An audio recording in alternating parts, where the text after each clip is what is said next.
Welcome to Dollar Gujarati, a show about successful Gujarati entrepreneurs and professionals in America. We talk with them about their ideas and struggles on the road to success in this land of opportunity. As immigrants ourselves, we want to understand the different paths that successful immigrant Gujaratis have taken to establish themselves. This will also help us to navigate our journey in America.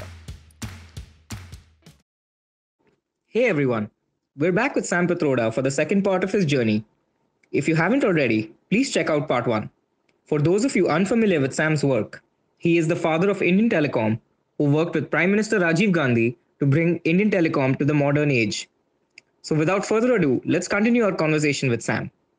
So today in North America, there are more than 2 million Gujarati diaspora.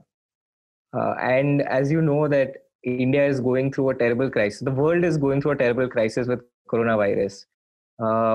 How can the diaspora that is there in North America and in the United Kingdom and across the world help India in this time of need? Because I feel that the coronavirus has set back development for our country by about 10 years, by a decade. And we will need help from us who are in other countries. So how do you think that the Gujarati diaspora or the NRIs who are here can help India in this time? The idea is not to go back to what it was. Idea is not to create just business. Gujaratis look at things only in terms of money, vyapar, business. Gujaratis also have moral responsibility to look at Gandhian values. And I believe we have lost Gandhi in us. I believe Gujaratis have turned too much into religion, from Jalaram Bapa to this Bapa to that Bapa to, everything. And in the process, lost their soul.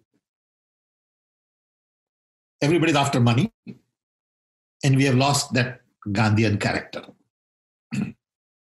which is rooted in truth, trust, love, non-violence, diversity, inclusion. Vaishnav to tenere kahiye je geet chhe na, it says it all.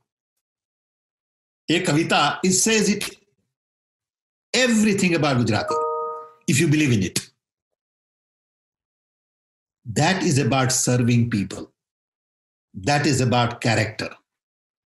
So I would like Gujaratis to really revive Gandhi and not worry about revive business only. Okay, business is one small part of it. It comes and goes. Okay. But the nation has lost the soul. And I want to revive that soul of the nation. Today, the world is talking about artificial intelligence, biotechnology, cryptocurrency. Which technology are you following right now?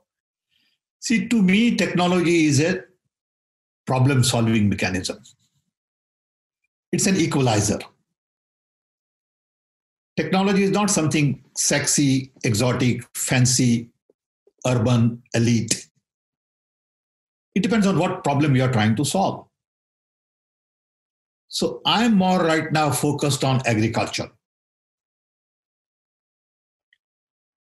How can I bring best agriculture technologies to really improve productivity and efficiency of farmers?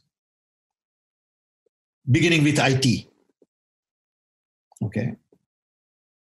I'm also deeply involved in big data analytics, machine learning, all that stuff. But that's just a tool. I write books. I'm just finishing a book on redesigning the world. The world was last designed after World War II. That design is obsolete because of connectivity. Yes. What will be the new design? That's what I've been sort of working on for the last 4 or 5 years. And finally, because of coronavirus, I think it is time to finish that. So I'm working on that. Technology is problem solving. how do you solve a problem and what problem you are trying to solve? Urbanization is another problem that we need to solve. Agriculture is a major problem. Urbanization, climate control, these are all big problems to be solved. Okay. Yeah, I also think education is a big one. Yeah, we did a lot of work on education. If you have a chance, look at the National Knowledge Commission report. I did that in Manmohan Singh's time. Okay. It's a big report which talks all about education reforms. But government could not follow up because it was too radical in many ways. We looked at 5 areas of knowledge. Access to knowledge, which include things like languages, translation, libraries, affirmative action programs, broadband connectivity, digital networks, reservations, quotas, because through these you can improve access. Second was knowledge concepts, primary education, secondary education, university education, distance learning, open courseware. How do we get more PhDs in college? How do we improve medical education, engineering education, legal education, all that. Teachers training. Then we looked at who creates knowledge, why knowledge is created, how knowledge is created. So innovation, entrepreneurship, intellectual property, patents, copyrights, all that. Then we looked at application of knowledge in agriculture, health, and finally we looked at application of knowledge in governance. So we looked at about 27 subjects. We had probably close to, I would say, over 1,000 people involved in it throughout the country. Took 4 years to do it and came up with various recommendations. One recommendation was that we should have 1,000 universities. See, education is redefining. I got redefined. I'm son of a carpenter. Everybody forgot that. I'm an engineer. I have multiple identity. I don't have one identity. Correct. And when you have multiple identities, you tend to be less violent. You are more open. You are more transparent. Problem starts when you have one identity. I'm hardcore this. Then problems begin. Okay. So education basically redefines who you are. Education is empowering. Education has become a manufacturing factory. Friend of mine, Patrick Whitney, who was the head of Institute of Design in Chicago, now he's at Harvard, used to say that if Henry Ford landed up today from heaven or wherever he is, the only place he will find manufacturing is in education. We're manufacturing engineers. Because he decided it should take 4 years to get a degree. Yeah. Why does it take 2 years to get a master's? Education today is a production. Okay. Why should it cost 200,000 to get an MBA? It's ridiculous. Yeah. Okay. I have 2 kids. My son went to MIT, electrical engineer, then went to Harvard MBA. I have a daughter who went to Michigan and then went to London Business School, got an MBA, and she makes movies in Hollywood. And the education was very expensive. Okay. Not many people can afford to pay for that education. Education has to be accessible. Education has to be cost effective. Education has to be relevant. Education has to be flexible. Education has to be a lifelong learning process. See, today's education has one fundamental challenge, and that is we don't make self-learner. Yeah. We need to make people self-learner. So by the time you're 10, 12-year-old, you are a self-learner. I had background in software because I studied digital systems, not day-to-day coding. But all my telecom background was software. Okay, I built a stored program control system. I had hundreds of software engineers working for me at Westcom. I had, in C.2 300 software people. But the way I got into wallet, in 94, I saw my wife paying all the bills, credit card bills, because I don't deal with money at all. I have no bank account. I have no asset. I don't own anything. Okay. My wife handles all that. I never go shopping. I think it's the same with us. Buys everything. She buys my shoes. She buys my shirt. She buys my, so I'm that way totally illiterate. Okay. And I saw her paying bills and I said, how long do you take per month to pay bills? She said, 8-9 hours. I said, why? She said, well, you all have credit cards that, I use her credit card. So you go get gas and you go do this and, my son will do something and she will have to pay all the bills. And I said, wouldn't it be nice to have one card on a liquid crystal display? You touch here, it becomes American Express. You touch there, it becomes Visa. You touch here, it becomes MasterCard. And you touch somewhere else, it becomes my card. You touch somewhere else, it becomes my son's card. That's how the whole idea started in 94. And then I filed a patent in 96, got a patent in 98, set up a business in 98. And then internet bubble busted. So everything got delayed by 3-4 years. But pioneers always have arrows in the back. So you try some work and some don't work. For example, many years ago, this was 74, 75, I had invited a friend called Muhammad Haq to come have dinner with me. I forgot. And at 7:30, Haq shows up. And I said, why the hell Haq is here? I said, kya hua? Bole, you invited me for dinner. Now I already finished my dinner. So I had to eat with him again. And that night, because I had 2 meals in 2 hours, I started thinking, I said, what went wrong? And I realized that I had written in my diary, 7:30, Muhammad Haq for dinner, but I didn't read it. So I said, we need electronic diary that will read for yourself. So in those days, there were no microprocessors. They're just coming up. So I designed, using discrete logic, electronic diary, which says real-time message, time 7:30, Haq coming for dinner. When 7:30 matches with 7:30, it will give you a beep and display will say Haq for dinner. Dumb idea. I filed a patent in 74, got a patent in 75, didn't do anything. And then in 92, 93, I sued everybody because I owned the patent and made a few $1,000,000 to restart my life. So it's all about solving a problem. What problem are you trying to solve? Some problems are useful, some problems are not very useful to solve. Oh, this is a great mentality. This is, I think, very important for being a self-learner. Self-learner is the key. If you see, to learn, you really need 3 things. 1, motivation. Are you motivated to learn? Most of the people who go to school are not motivated to go to school. They go there because everybody's going and parents are pushing you to go. Second is time. Are you willing to spend time to learn and not just hang around in college? If you are motivated, if you are willing to spend time, third is content. These are the 3 things required, no 4th thing. Motivation, time, and content. Content today is available on the internet in variety of forms, from TED Talks to videos to YouTube to you name it.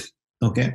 So what you really need is time and motivation. Do I really want to learn how to make wine? Okay. Am I willing to spend 20 hours to learn how to make wine? If I'm willing to spend 2, it won't work.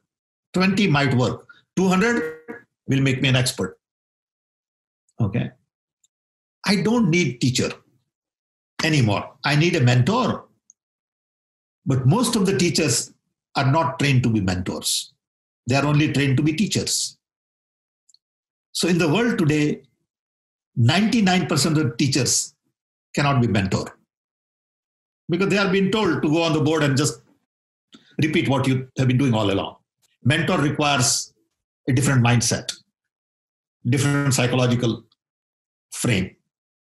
Okay. Mentor is somebody who loves you, who takes care of you, who has very high self-esteem, who is, supportive. Teacher is not necessarily a mentor. Okay. And invariably, people have very fragile self-esteem. And I learned this in India, that everybody is ready to be hurt. You don't say hello to me and you say hello to somebody else, I'll be hurt. Okay. A lot of people come to me and said, I've been humiliated. And I tell them, there's no one who can humiliate you except yourself. How can somebody humiliate you if you don't want to be humiliated? People have very fragile self-esteem. You don't invite me to your party, I feel bad and I won't talk to you for 3 days. Rather than saying it's okay for you not to invite me to your party. Perfectly all right. You may have a list of 10 people, important, I'm 11th. It's okay. What's the big deal? Then people also don't distinguish between criticizing them and criticizing their idea. People get confused. When you criticize somebody's idea, they think you are criticizing them.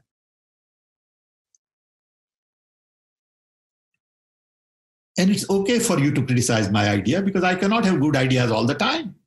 Correct. I'm just a human being. I must have bad ideas once in a while. And it's okay for you to say, hey, this don't make sense. I can't take it personally. I would say, okay, it doesn't make sense today. Maybe tomorrow I'll make sense. Yeah. And I think at this time, it's very important to have good friends who you trust also. That you know that when the friends criticize you also, they're not criticizing you. They're criticizing your ideas. My advice to all the young entrepreneurs is to build good self. People do not spend enough time building good self. Good self imply character, values. You start with discipline. To me, good self starts with discipline, creativity, truth, trust, love. One question which I request from all the guests is, are you willing to mentor one of our listeners? I have no time. Really. I am pressed for time. Okay. The only thing I don't have in life is time. I have everything else. I have a great family. I have, lots of good friends, but I don't have time. I'm right now working with Gandhi Ashram. If you get a chance, look at Gandhi Heritage Portal. We built that. 8 years ago, we built GandhiHeritagePortal.org, which has everything about Gandhi in 18, 20 different languages. Okay. So I'm working now with the trustees, Kartik Bhai and others, Anamik Bhai, who is the Vice Chancellor of the Gujarat Vidyapeeth. And I'm linked with all of them. And our goal is right now, after Corona crisis, we want to take Gandhi to the world. So we're going to translate that portal in Japanese, in South Korean. It's already translated in Chinese, Russian, Spanish and all. So that's my message to our young. Help us in taking Gujarati Gandhian values global. Okay. You have the character. You have the values. You'll make money in life. Don't worry about it. That'll happen. Don't get hung up on it. Okay. But don't consider yourself hero because you made billions. Consider yourself hero when you make a difference in other people's lives. Learn to sacrifice. The joy of life is very different than what people think. Be work-centric and not pleasure-centric. Okay. अब ये नानी वस्तु है जिंदगी में, but these things make huge difference. And I'm telling you, you guys can make a difference. Okay, don't underestimate your power. Okay, but you have to keep at it, and don't get discouraged. Okay, there'll be a lot of roadblocks. Okay, but that's the challenge. Like you said, pioneers have arrows in their back. Arrows in the back. Have you read the book called Dreaming Big? Gujarati no khabar translation I don't remember, but it's about dreaming big is the English one. You should read it. I wrote it for my granddaughter. See, when my granddaughter gets older, someday she's going to ask, "Ya doso kon avelo inya 70 વર્ષ પહેલા?" You know? When she asked that question, her father, who is born and raised here, will tell the story, which is going to be a very different story than my story. Okay. His story would be, oh, dad was an engineer, dad was this, dad was that. His story won't be, yeah, dad had $40 in the pocket and dad's parents were 4th grade educated and dad's grandfather didn't know how to read and write. And, dad's uncle was 100-year-old but never wrote one word in Gujarati. Okay. And he won't know that. So I had to write for my granddaughter. When I held her in my hand, I realized that chokri Ahmedabad janmi hot, ta Kathiawad janmi hot. By accident, she is born in San Francisco. Yeah. Okay. How would I bring in her Gujarati values? Okay. Because she has the same gene. But the gene is going to be modified as you go along. Okay. But how do I keep her core intact? And that's the book about. Okay. So when you get a chance, look at it. For sure. All right. Thanks, guys. All right. Thank you.